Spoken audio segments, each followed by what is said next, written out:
tune called the Little Clam. It's the second of the Latin tunes on the Gordon Goodwin Big Phat Band play-along CD. And this is big band lesson number 6, and so I'll be talking about this tune and the grooves and all that. So it starts out with a Songo groove, and pretty much the whole tune is a Songo groove. And remember from, if you watch big band lesson number 5, which was a faster Songo, that rhythm is this.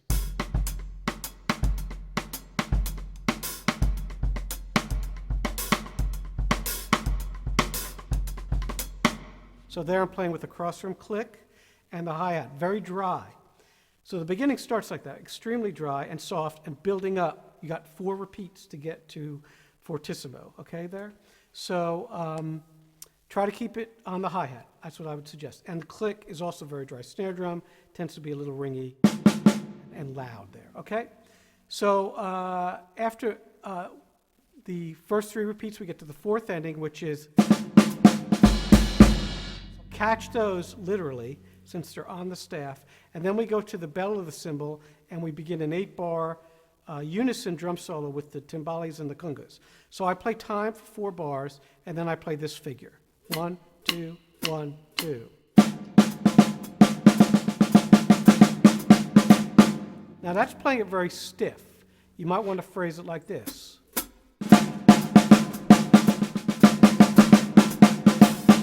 See, I'm kind of tripletizing it. And then, of course, I play it around the drums.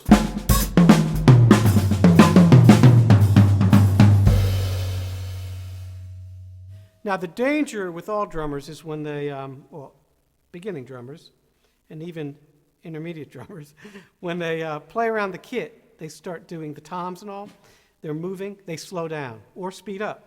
And you don't want to do that. The time should never change. So that's something you need to practice with a metronome and record yourself playing around the drums, rhythms and phrasing.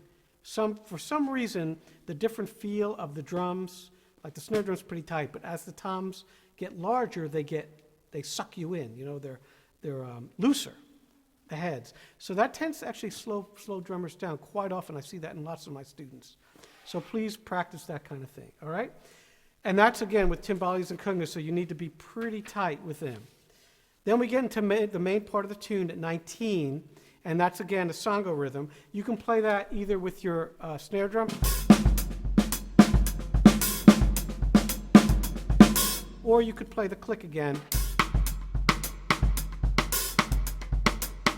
That's totally up to you, okay? And we catch some of these figures. I talked about that again in Big Band Lesson 5. That's tricky to do, so you have to work a lot on that. And then we get to 55. Now, 55 is a different section of the tune. That's called the bridge, okay? The form of this tune is AABA. So it's 2 A sections of 8 bars, and then the bridge, and then the A section again. So the bridge needs to change up a little. So there I'm doing what's called a semi-Mozambique rhythm. So Mozambique is this.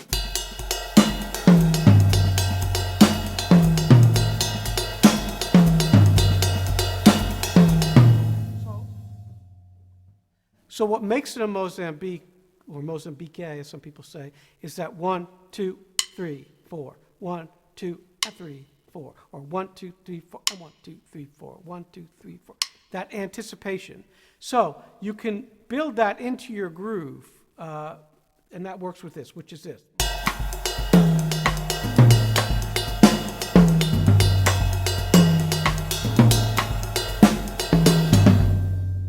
So it's kind of a semi-Mambo, semi-Mozambique, okay?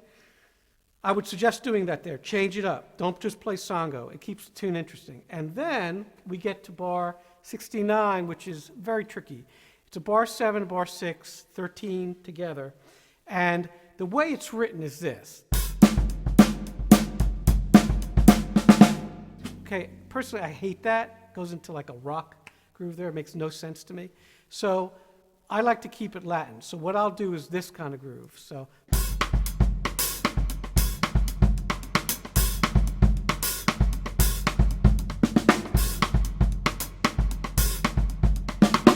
okay, so I'm playing with the Barry and the other horns. They're doing those da da da da da da da da da da rather than play a rock groove there. That's just my preference, all right? Then that happens later, too, in the chart. Again, it comes back. So then we're off to the solo section, and here I do what I talked about in Big Band Lesson 5 again, which is that drop bass drum. So you'll see on the recording I go.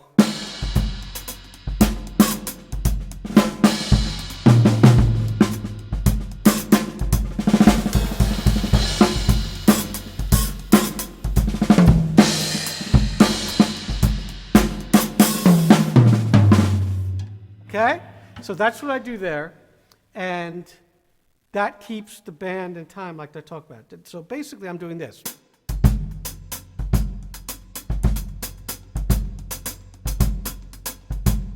Within that, I'm playing the figures, which is tricky. So I'll do it one more time slower, okay?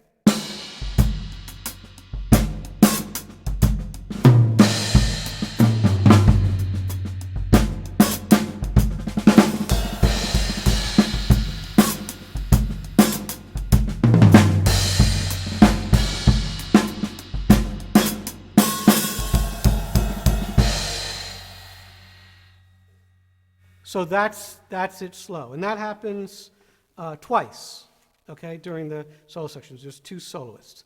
Again, 32 bar form. All right, and then we're at bar 153. So this is called a breakdown, where everything just kind of gets soft and breaks down. So you want to keep going, obviously, and play that Songo, but start soft and play simple. Because what happens is there's tons of stuff going on there. And it's great writing. Each time he introduces a different section of the band, almost like a Bach fugue, you know, where different things are coming in at different times. It's very interesting. So you can't get in the way. You need to leave space for everybody else. And also, the timbali player is playing a solo over that and fill, so don't get in the way. So again, I'm just playing a very simple Songo.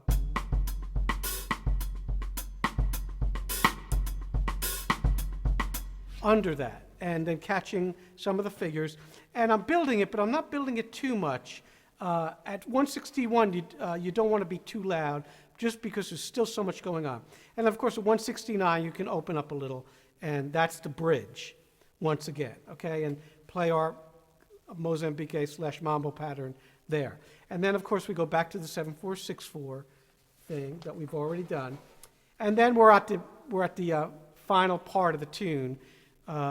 As you can tell by now, if you've watched all these videos, all of these tunes have sort of an end section.